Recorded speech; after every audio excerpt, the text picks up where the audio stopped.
In the last video, I introduced two types of investor: the accumulator, building wealth over time, and the drawdown investor, living off a portfolio they already built. Most financial content is written for accumulators: save more, invest more, stay the course, time in the market. Good advice if you are still building. But if you are withdrawing money every month, the rules are completely different. And if you apply accumulator logic to a drawdown portfolio, you can destroy decades of work in just a few bad years. This video is for a drawdown investor: how the structure works, why it works, and what can go wrong. I am Georgi, this is The Efficient Life, where I share what the financial industry knows but doesn't tell you. Here is something most people don't realize until it's too late. When you're accumulating, building wealth, a market crash is actually an opportunity. Prices are lower, your monthly contribution buys more units, time recovers everything. But when you are in drawdown, when you are withdrawing money every month, a crash is no longer an opportunity, it's a threat. Because now you are not buying during the crash, you are selling. And when you sell into the falling market, you lock in losses permanently. The portfolio never gets the chance to recover because you keep taking money out while it's down. This is the core problem of drawdown investing, and it has a name. It's called the sequence of returns problem. And it's the reason two investors can have identical average returns over the same 25-year period and end up in completely different places. Let me show you with real numbers. Two investors, both start with 1 million. Both withdraw 60,000 a year, 5,000 a month. Both get the same average return over 25 years. The only difference is when the crash happens. Investor A gets a severe crash in year 2. The portfolio drops hard right at the start. They're still withdrawing 5,000 a month. By the year 20, the money is gone. Investor B gets the exact same crash but in year 20. By that point, the portfolio has had 18 years of growth behind it. It can absorb the hit. At year 25, he still has 1.17 million remaining. Same average return, same withdrawal amount, same crash. One is broke, one is fine. The only variable is timing. This is why drawdown portfolios have to be structured differently. You cannot simply stay invested and ride things out. You need a buffer between you and the market. The solution is to split your portfolio into two separate jobs. Layer 1, the income layer. Layer 2, the growth layer. They serve completely different purposes, and they should never be mixed up. Layer 1, the income layer. The income layer is the conservative part of your portfolio. Its job is not to grow, its job is to pay you. This is where you hold bonds, fixed income instruments, short duration treasuries, money market funds. Assets that produce regular, predictable income. You size this layer to cover your living expenses, ideally for 3 to 5 years. Why 3 to 5 years? Because historically, no significant market crash has taken longer than 3 to 4 years to recover. If the market crashes, you don't touch the growth layer. You live off the income layer.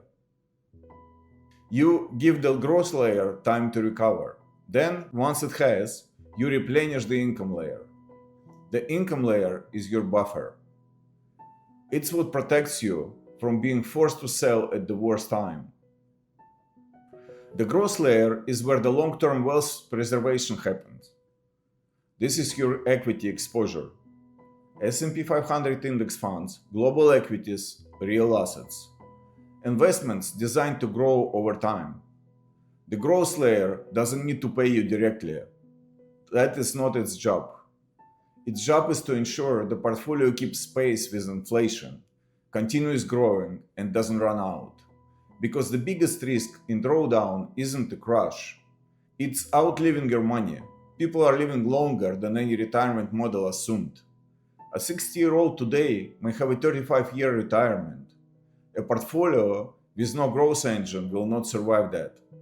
In normal market conditions, the growth layer generates return. You top up the income layer from those returns periodically, and you withdraw from income layer for living expenses. In a market drawdown, you stop drawing from the growth layer. You live entirely off the income layer. You wait. Market recovers, they always have. Then you resume the normal cycle. This structure is how you solve the sequence of returns problem. You're never forced to sell into crash. You always have a runway. Let me make this concrete. Take 1 million portfolio. The goal, withdraw 60,000 a year, 5,000 a month, and make it last, ideally indefinitely. Income layer, 300,000 held in short duration bonds and fixed income, target return around 5% per year. That generates 15,000 a year in income. Growth layer, 700,000 held in S&P 500 index funds and global equities. Historical average return 10% per year. That generates 70,000 a year in growth. Combined, roughly 85,000 per year in total portfolio return. You're withdrawing 60,000. The portfolio is net positive by 25,000 even after withdrawals. In a zero tax environment, Monaco, Dubai, certain structures, that 60,000 is yours entirely. In a high tax environment, you need to gross up for tax. The structure matters, especially as the amounts grows. Over 10 years, at these numbers, even after withdrawing over 600,000 in total, the portfolio should still be worth more than you started with. That's not a guarantee, but it's the realistic expectations when the structure is right. You might have heard about the 4% rule. It comes from 1994 study called the Trinity Study. The conclusion, you can withdraw 4% of your portfolio per year and statistically the portfolio survives a 30-year retirement. On a 1 million portfolio that's 40,000 a year, on a 2 million portfolio 80,000. The rule has held reasonably well across historical data. But it has limits, you should understand. It was designed for 30-year retirement. If you retire at 55, you might need it to last 40 years. That changes the math. It assumes a US-based dollar-denominated portfolio, different markets, different currencies, different results. And it doesn't account for flexibility. A rigid 4% withdrawal, regardless of market conditions, is more dangerous than adjusting based on what's happening. My view, 4% is a useful starting point, not a prescription. The two-layer structure gives you something more important, flexibility. You are not mechanically withdrawing 4% every year. You are managing two separate buckets intelligently. Let me be specific about what belongs in each layer. Income layer, what works? Short duration government bonds, 2 to 5 years maturity, investment grade corporate bonds, money market funds for the most liquid portion, treasury bills, tips if inflation is a concern. What doesn't belong in the income layer? Long duration bonds, they're too volatile for a cash buffer. High yield bonds, the risk profile is wrong. Property, illiquid, you can't withdraw from a flood. Growth layer, what works? S&P 500 index fund, core holding, total world equity index for geographic diversification, a small allocation to real assets, gold, commodities, as inflation protection and portfolio stabilizer. What doesn't belong in the growth layer? Individual stocks in large concentrations, unnecessary risk, liquid alternatives, private equity, venture, unless they represent a small satellite position you can afford to ignore. The general allocation I recommend for a drawdown portfolio is roughly 70-75% growth, 25-30% income. That's not fixed. It depends on your withdrawal rate, your age, your risk tolerance, and how long you need it to last. But it's a sensible starting point. I run an asset management company. We focus on global macro strategy. And when clients come to me, I tell them something most fund managers would never say. Don't put everything with us. What we do is not designed to be someone's entire portfolio. It's designed to be the growth engine, the high return component. For the income layer, for the conservative buffer, I recommend they manage that themselves, using exactly the structure I've described in this video. Simple, low cost, in their own account. No intermediaries, no fees eaten into the conservative portion. The sophisticated investor doesn't put everything in one place. They separate the jobs. They know what each part of the portfolio is for, and they manage each part accordingly. Let me give you 3 most common mistakes I see. Mistake 1. staying 100% in equities. The logic seems sound. Equities outperform over the long run. Why hold bonds at all? Because a 40% drawdown in year one of your retirement while you're withdrawing 5,000 a month can permanently impair a portfolio that would otherwise recover. The income layer is not about return, it's about survivability. Mistake 2: treating drawdown like accumulation. Riding out the crash works when you're contributing monthly. It doesn't work when you're withdrawing monthly. The maths are opposite.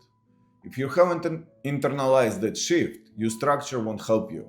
Mistake 3: no rebalancing discipline. The income layer gets depleted over time. That's its job. You have to replenish it from the growth layer periodically. Not reactively, not when you're panicking. On a schedule, once a year, or when the allocation drifts more than 5-10 percentage points from your target. Rebalancing is what keeps the structure intact. Without it, you drift back into the same problem you started with. So to summarize, drawdown is not accumulation in reverse. The rules are different, the risks are different. The sequence of return problem is real. When you get hit, matters as much as how hard you get hit. The two-layer structure solves it. An income layer that pays you and growth layer that sustains the portfolio long term. Keep them separate, rebalance on schedule, and never confuse the two jobs. That structure won't make you rich quickly, but it will make sure you don't run out of money, which is the entire point. The next video in this series covers the accumulator, how to build a portfolio in the first place. And if you want to go deeper on everything in this series, I'm building a full course covering portfolio structure, accumulator and drawdown strategies, fee reduction, and how the wealthy actually manage money. Link in the description to join the waitlist. Early bird pricing for everyone on the list. If this was useful, subscribe. There's more coming. And as always, this is not financial or legal advice. This is my personal experience and perspective. Always consult a qualified professional for your own situation. I'll see you in the next one.